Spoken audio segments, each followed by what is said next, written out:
Real quick piece of channel business, and then we will get right to the raw footage that we have discovered. It is unfortunate recently that YouTube has instigated this new policy of not recommending videos that it deems to be from quote-unquote conspiracy channels. They have broad-brushed a lot of channels. Now, before anybody says anything, there are no free speech rights at YouTube, not on a private platform.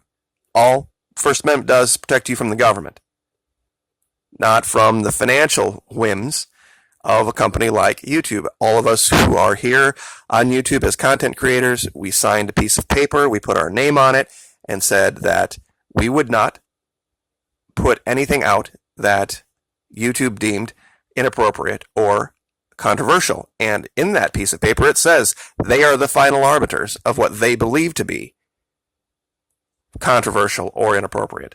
We all knew that going ahead.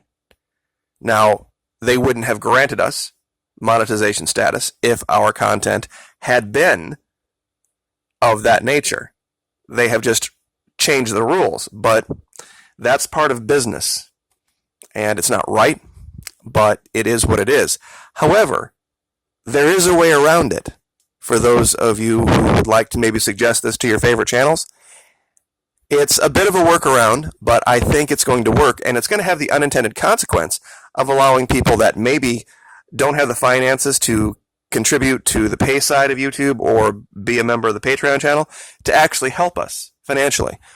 Every so often, and I did so earlier, you will see at the Communities tab, the Florida Marquee, a picture that's just the YouTube logo, and above it you'll see a link to a playlist. That playlist is videos that YouTube used to recommend.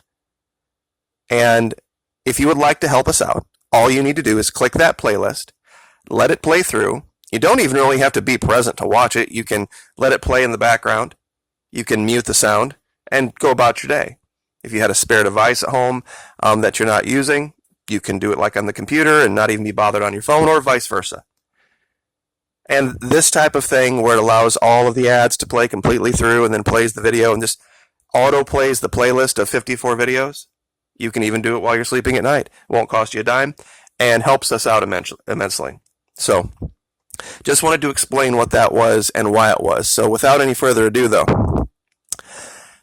this is from the archives. This goes back to 1989, and the language used in this raw footage of President Bush 41 talking about the imminent invasion of Panama is striking and stunning compared to what we're hearing come out of our government today.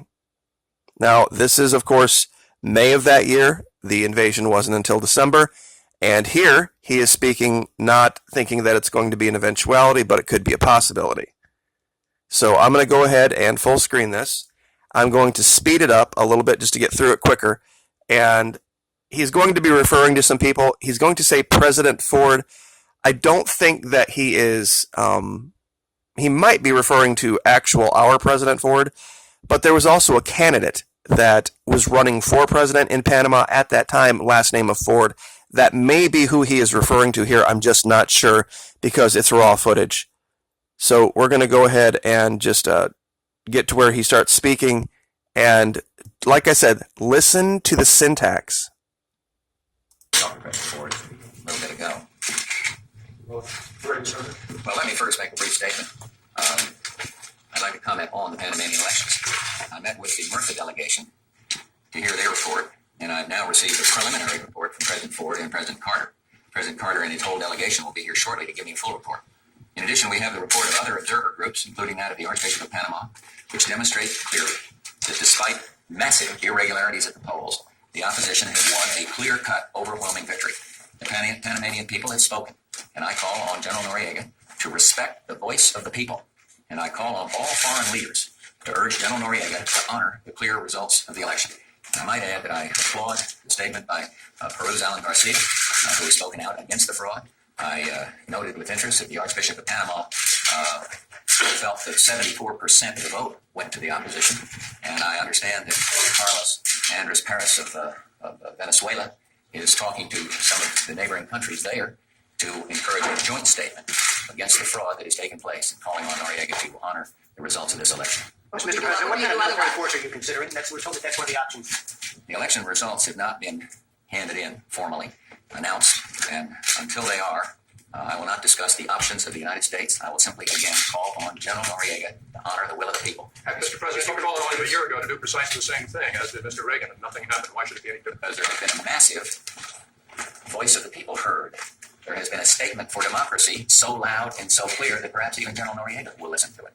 And I would like to think that he will heed the call of the people, and that he would listen to the international outcry that's building, and that he would step down from office, in which case the relations with the United States would improve dramatically and instantly. Have you spoken to foreign leaders? Do you plan to speak to foreign leaders? I probably will, and without going into who I've spoken to, the answer is yes. You know, we've had foreign visitors here. Do you really think you have a military option, and on what basis could you go into someone else's country? Helen, I'm not going to say what our options are. Isn't that an amazing question? My, how times have changed. I've not discussed that here today. I have obviously discussed options with my own top advisors. I listened very intently to the members of Congress that came in, and some of them had specific suggestions. But I want to see General Noriega do what I've just encouraged him to do, and what other foreign leaders apparently are. Did you put yourself in a box here by making such a public point of being upset about these elections, and if Noriega decides to stay anyhow, that the United States is being affected? I don't think the United States is ever in a box when it speaks out in favor of free, fair elections and honoring the will of the people. That's what we stand for. And so I don't think there's any box involved. Some members of Congress have called for the application of the canal treaty. Is that in any way a possibility in your mind? I want to see General Noriega do what I've just encouraged him to do. I want to see the will of the people honored. But are there any circumstances I'm not going to go into hypothetical Have you talked to questions him? at this Have you given him any personal ultimatum? point. Put it this way, General Noriega knows my position. Never mind. Oh, I'm sure he knows. Well, I'm sorry. I shouldn't. Never mind. He knows. Did you call him Been up? told in recent, and he knows about it. That's a recent contact. Have you issued orders regarding the military on the bases in Panama? Are they in a state of alert, and are you anticipating increasing their numbers? I will discuss at the appropriate time what options, what course of action I will take, but I'm not going to do that now. What I want to do now is encourage this last moment for General Noriega to heed the appeal of those people who favor democracy and to heed the will of the Panamanian people. So I don't want to go beyond that in terms of deployment of U.S. force. Are you giving a deadline? To an SNF agreement? We have to know your right. Okay, the rest of this is just they're discussing different events that are germane to that time period and not the issue in Panama. There is another video here. It's the bush41library.tamu.edu/audiovisual/videos/75. I'm going to, unfortunately, probably have to give you links audio because there's also a paradigm going on that the YouTube AI looks at links. And if there's anything in a link that might be controversial, it will shadow ban your video. So I'm just going to have to do whatever I can do to make sure that as many people see these videos as possible. And I will definitely need your help in doing this. But he mentioned speaking with Carlos Andres Perez, which I find striking. He was a president of Venezuela, a very unpopular one.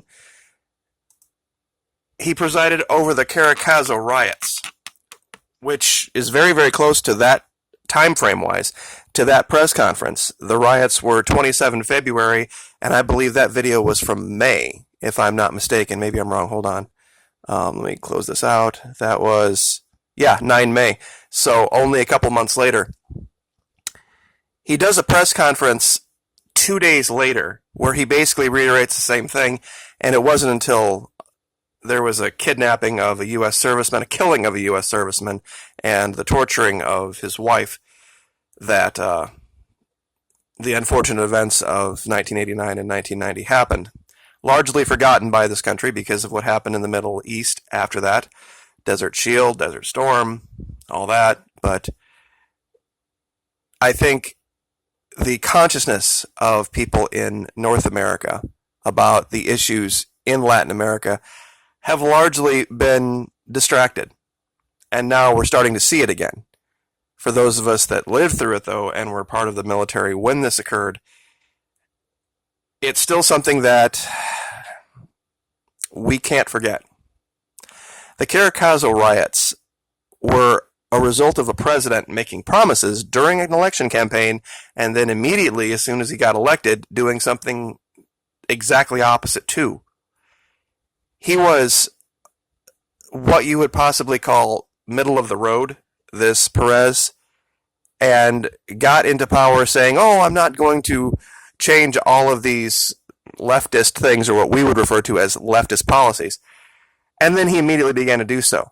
After literally saying during the election that the IMF was a neutron bomb that killed people but left buildings standing, he immediately began taking loans from the IMF.